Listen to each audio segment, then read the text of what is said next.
നമസ്കാരം മക്കളെ, എല്ലാരും സുരക്ഷിതരായിട്ടൊക്കെ ഇരിക്കുന്നല്ലോ അല്ലേ? നമ്മള് ആനയും ആടും പോലെ എന്ന് പറയുന്ന പാഠഭാഗത്തെ എത്ര പ്രവർത്തനങ്ങൾ ചെയ്തു കഴിഞ്ഞായിരുന്നു? 3-4 പ്രവർത്തനങ്ങൾ ചെയ്തു കഴിഞ്ഞായിരുന്നു അല്ലേ? അപ്പോ മിഡ് ടേം എക്സാമിന്റെ ഒക്കെ ഡേറ്റ് കിട്ടിയില്ലേ എല്ലാവർക്കും? പഠിക്കാൻ തുടങ്ങിയോ എല്ലാരും? ഉണ്ണിക്കണ്ണൻ എന്ന് പറയുന്ന പാഠം പരീക്ഷയ്ക്കുണ്ട്. ആനയും ആടും പോലെ എന്ന് പറയുന്ന ഇപ്പൊ നമ്മൾ പഠിച്ചുകൊണ്ടിരിക്കുന്ന പാഠവും പരീക്ഷയ്ക്ക് ഉണ്ട്. അപ്പം നല്ലതായിട്ട് പഠിച്ച എല്ലാരും നല്ല മാർക്ക് വാങ്ങി പാസ്സാകണം, ജയിക്കണം കേട്ടോ. ഓക്കെ, നമ്മൾ ഏതൊക്കെ പ്രവർത്തനങ്ങൾ ചെയ്തായിരുന്നു? അർത്ഥം എഴുതിയായിരുന്നു, പദം പിരിച്ചെഴുതി, ചേർത്തെഴുതി, പര്യായം എഴുതി, വാക്യം എഴുതി. ഇനിയുള്ള പ്രവർത്തനം എന്നാ മക്കളെ? പുസ്തകത്തിൽ നോക്കിയായിരുന്നു ആരെങ്കിലും? ഉത്തരം കണ്ടെത്തുക എന്നുള്ളതാ അല്ലേ? 3 ചോദ്യങ്ങൾക്ക് ഉത്തരം കണ്ടെത്താനായിട്ട് ഉണ്ട്. എല്ലാരും കണ്ടെത്തിയോ? ആട് പറഞ്ഞ ഒന്നാമത്തെ ചോദ്യം നോക്കിക്കേ. ആട് പറഞ്ഞ പന്തയം എന്തായിരുന്നു? എന്തായിരുന്നു ആട് പറഞ്ഞ പന്തയം? പുസ്തകം വായിച്ചു നോക്കിയപ്പോ നമുക്ക് മനസ്സിലായതല്ലേ? നമുക്കൊന്ന് നോക്കിയാലോ, എന്തായിരുന്നു ആട് പറഞ്ഞ പന്തയമെന്ന്? നോക്കിക്കേ, ആട് പറഞ്ഞ പന്തയം എന്തായിരുന്നു? എന്തായിരുന്നു മക്കളെ ആട് പറഞ്ഞ പന്തയം? ഉത്തരം നോക്കിക്കേ.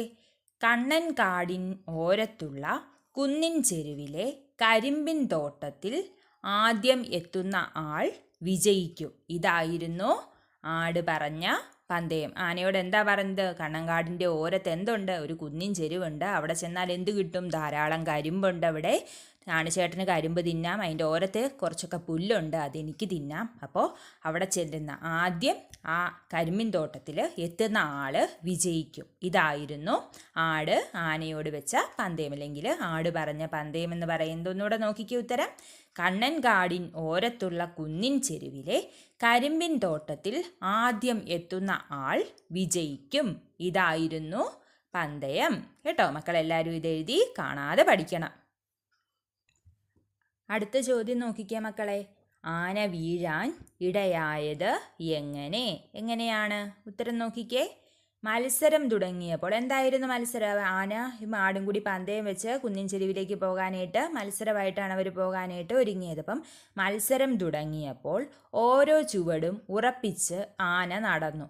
എന്നാൽ തുള്ളിച്ചാടിപ്പോകുന്ന ആടിനെ കണ്ടപ്പോൾ ആനയ്ക്ക് വാശി കയറി.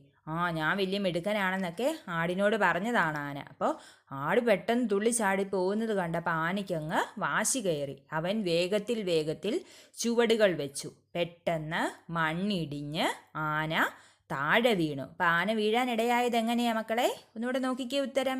മത്സരം തുടങ്ങിയപ്പോൾ ഓരോ ചുവടും ഉറപ്പിച്ച് ആന നടന്നു. എന്നാൽ തുള്ളിച്ചാടിപ്പോകുന്ന ആടിനെ കണ്ടപ്പോൾ ആനയ്ക്ക് വാശി കയറി. അവൻ വേഗത്തിൽ ചുവടുകൾ വെച്ചു. പെട്ടെന്ന് മണ്ണിടിഞ്ഞു ആന താഴെ വീണു. ഇങ്ങനെയാണ് ആന വീഴാൻ ഇടയായത്. മൂന്നാമത്തെ ചോദ്യം എന്തായിരുന്നു മക്കളെ?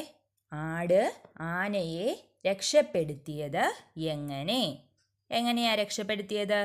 ഉത്തരം നോക്കിക്കേ.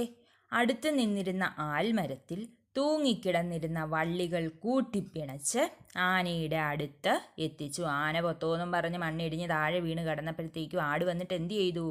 അവിടെ നിന്നിരുന്ന മരങ്ങളിലേക്ക് തൂങ്ങിക്കിടന്നിരുന്ന വള്ളികൾ, ആൽമരത്തിൽ തൂങ്ങിക്കിടന്നിരുന്ന വള്ളികൾ കൂട്ടിപ്പിണച്ച് ആനയുടെ അടുത്ത് എത്തിച്ചു. ആന തുമ്പിക്കൈ കൊണ്ട് വള്ളിയിൽ പിടിച്ച് എഴുന്നേറ്റു. വള്ളി കിട്ടിയപ്പോഴത്തേക്കും പെട്ടെന്ന് ആന തുമ്പിക്കൈ കൊണ്ട് വള്ളിയിൽ പിടിച്ച് എഴുന്നേറ്റു. ഇങ്ങനെയാണ് ആട് ആനയെ രക്ഷപ്പെടുത്തിയത്. 3 ചോദ്യങ്ങൾ കണ്ടു, നമ്മൾ 3 ഉത്തരവും കണ്ടു അല്ലേ? മക്കളിതെല്ലാം ബുക്കിൽ എഴുതണം. ടീച്ചർ എഴുതാൻ വേണ്ടിയിട്ട് നിങ്ങൾക്ക് ഫോട്ടോ എടുത്ത് വീഡിയോയ്ക്ക് താഴെ പോസ്റ്റ് ചെയ്യുക. അപ്പം നിങ്ങൾക്ക് അതെടുത്ത് നോക്കിയിരുന്ന് വൃത്തിയായിട്ട് എഴുതാൻ പറ്റും. അക്ഷരത്തെറ്റ് ഒരുപാട് കുഞ്ഞുങ്ങൾ വരുത്തുന്നുണ്ടല്ലോ. ടീച്ചറിന് അയച്ചു തന്ന ചിലരുടെയൊക്കെ ബുക്കിൽ ഒത്തിരി അക്ഷരത്തെറ്റുണ്ട്. അപ്പം അക്ഷരത്തെറ്റ് വരുത്താതെ ടീച്ചർ തന്നിട്ടുണ്ടല്ലോ, ഇത് നോക്കി അതുപോലെ ഇരുന്ന് എഴുതണം കേട്ടോ.